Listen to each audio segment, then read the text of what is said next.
¿Acaso hay alguna relación directa o indirecta de los problemas de salud mental con lo que está ocurriendo en el mundo, la globalización, el tema económico, el sistema que actualmente vivimos a nivel mundial? Pues bueno, vamos a hablarlo en este video de una forma muy clara y concisa, teniendo en cuenta que el 25 de junio fue sancionada la ley sobre salud mental en Colombia en cabeza del presidente Gustavo Petro.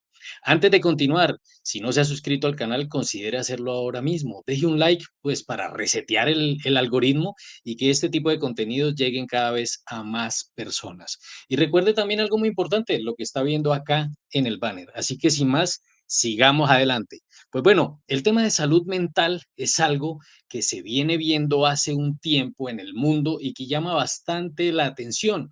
¿Por qué en los últimos 50 años particularmente el tema de salud mental ha sido tan complejo? Los casos de depresión, de ansiedad han sido cada vez mayores y por qué filósofos, escritores como Jung Chung Han hablan de la sociedad del rendimiento, de la sociedad del cansancio. ¿Qué es esa enfermedad del burnout?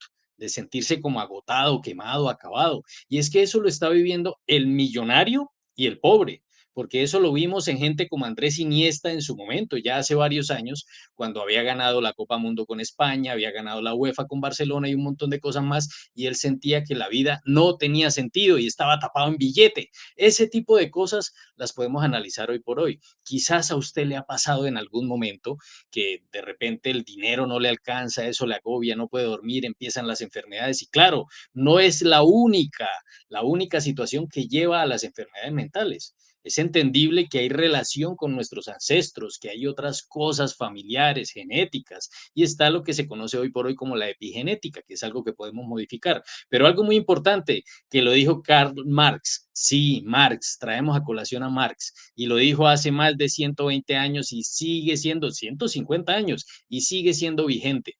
Y es las condiciones materiales son las que forjan el sentir de las personas o la forma en la que actuamos las personas. Pues bueno, si las condiciones materiales del entorno no son las favorables, ¿cómo vamos a pedir que la salud mental funcione mucho mejor que otros que sí tienen unos privilegios y unas condiciones materiales diferentes? ¿Y qué es lo que forja esas condiciones materiales? El sistema en el que vivimos. Un sistema que cada vez nos mete en el cuento de la meritocracia, que nos mete en la competitividad, que nos hace creer que existen pendejadas como la libertad geográfica porque está trabajando y porque tiene más plata, o existe la libertad financiera y un montón de cosas más que a decir verdad no tienen nada que ver con libertad.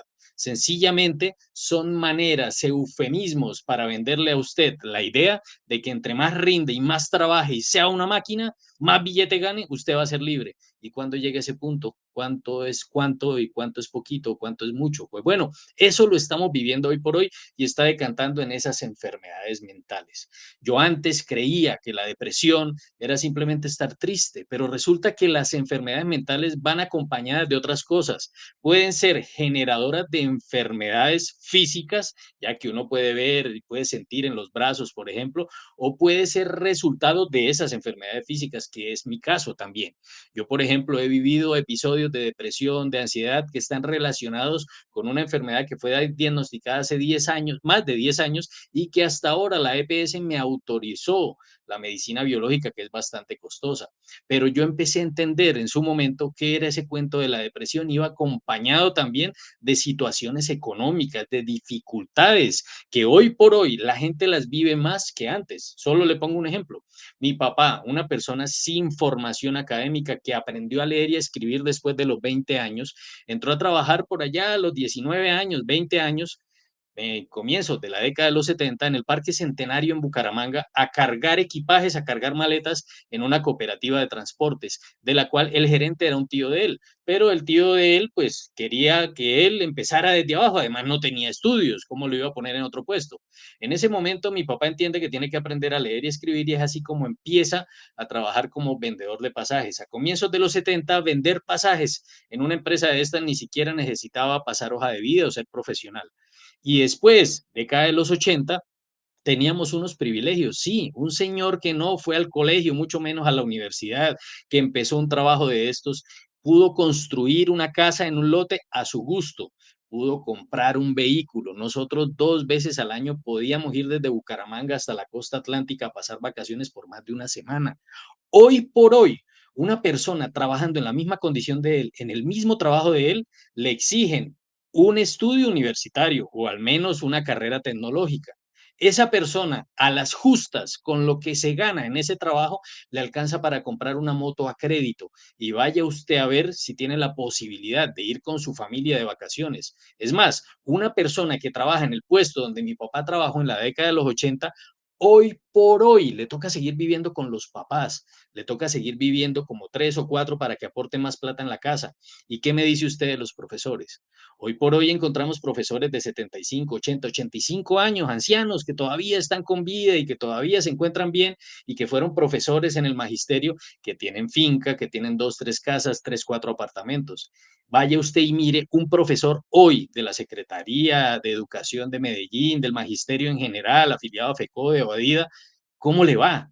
Si es que la enfermedad mental se enquista más en ese sector de la población y eso requiere otro análisis adicional porque tiene que ver con la ley de infancia y adolescencia, que lo que ha hecho es un daño más que todo en todo el proceso educativo, pero eso lo veremos después. Ahí el punto, ¿cuál es? Y es que el tema neoliberal, el tema del sistema económico global ha hecho un daño impresionante, pero no me crea a mí, hay muchos estudios que lo dicen. Le voy a mencionar unos que estoy leyendo por acá.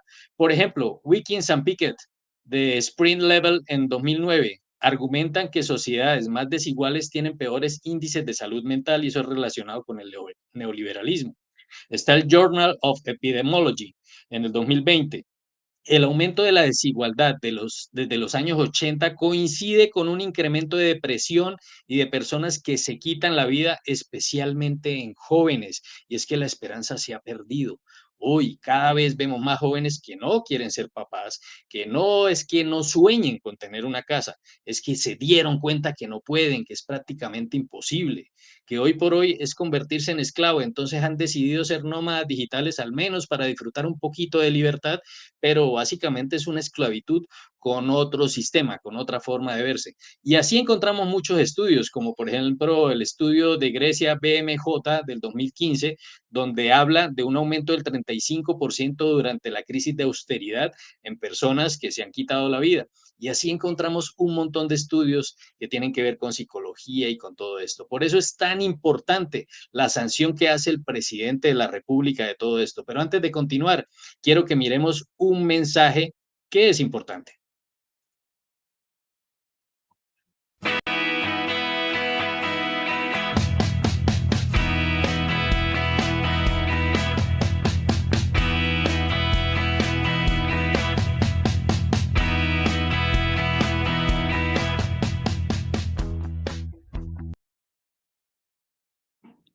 Esta es la sanción, el momento en el cual el presidente de la República firma esta ley. Y es una ley de mucha importancia. ¿Por qué? En el sistema de salud colombiano, que es precario, que es dañino, que solo ha servido para que unos pocos se tapen en billete y que en otros gobiernos, cosa que no cuentan los medios de comunicación, pues se hayan cerrado esas empresas, la cantidad de EPS que liquidaron en el gobierno de Duque, de Santos o de Uribe es una locura, cosa que no se compara con lo que ha ocurrido en el gobierno Petro. En este momento, esa sanción es bastante importante, porque le pongo de ejemplo lo que yo he vivido. Cuando he ido al reumatólogo en todo este proceso para que se diagnosticara la enfermedad que me acompaña, que se llama espondilitis anquilosante, una enfermedad autoinmune degenerativa y crónica, pues tenían que remitirme también a psiquiatra, a psicólogo y un proceso para todo eso. ¿Sabe usted cómo me atendían? Era con telecitas o algo así como se llama. Una llamada donde está triste, no se sienta triste, está deprimido, no se sienta deprimido. Le vamos a mandar unas pastillas. Y esas pastillas me mantenían como un zombie. Eso no servía para nada. El tratamiento era como si usted tuviera diabetes y entonces la atención es que lo va a llamar un médico a decirle, ahí tiene diabetes, no tenga diabetes, no coma dulce. Eso es una pendejada. Así no se maneja el tema de las enfermedades mentales. Lo primero es encontrar la raíz de los problemas y eso se llama condiciones materiales del entorno. ¿Cómo le vamos a pedir a una población que se encuentra sumida en dificultades y en problemas que se piense un país diferente? ¿Cómo le vamos a pedir a una sociedad sin oportunidades que se piense un país diferente, que no tiene acceso a una mejor forma de trabajo? ¿Cómo le vamos a pedir a un país que no es competitivo, que no maneja bien su propia economía, pues que tenga una tasa más baja de personas que se quitan la vida, por ejemplo? Ese tipo de cosas son importantes. Y para eso felicito y aplaudo el hecho de que se sancione esa ley de salud mental, pero eso va más allá porque la sola ley no sirve. Esa ley va a servir en la medida en que va acompañada de la reforma laboral que se ha hecho, de la reforma pensional que se debe hacer, de una Asamblea Nacional Constituyente, porque es que tenemos que revisar el Estado cómo está y esa Constitución del 91, qué cosas le dañaron en el gobierno de Uribe, en los dos gobiernos de Santos y en el gobierno de Duque, porque no nos digamos mentiras. Después de que sale la Constitución en 1991, empezaron los mismos presidentes después de Gaviria a hacer cambios, a hacer actos que tenían que hacer algunos arreglos relacionados con la Constitución. Y lo que hoy tenemos dista bastante de lo que era la Constitución del 91. Y todo eso va en camino y va anidado en lo mismo. El tema de salud mental en Colombia se va a resolver en la medida en que las condiciones materiales cambien para bien de todo el país. Si no, no vamos a lograr nada. Pero aplaudo el hecho de que este tipo de cosas y este tipo de actos se hacen. Pues bueno, ahora ya finalizando, déjeme saber acá en los comentarios, ¿usted qué opina de todo esto? ¿Ha vivido en algún momento algún tipo de situación que le haya confrontado y le haya llevado a una depresión, a una ansiedad? ¿Conoce a alguien con esquizofrenia y que no haya sido tratado o tratada? ¿El trabajo a usted le agobia? ¿Ha sentido esa sensación de burnout, que es básicamente como que estoy cansado, estoy quemado, no puedo más, que el dinero no le alcanza y por más que haga, pues tiene todas esas dificultades? Déjeme saber acá en los comentarios y no se le olvide, suscríbase al canal, que no le cuesta mucho y pues lo puede hacer con algo de lo que le sobre de este capitalismo tardío.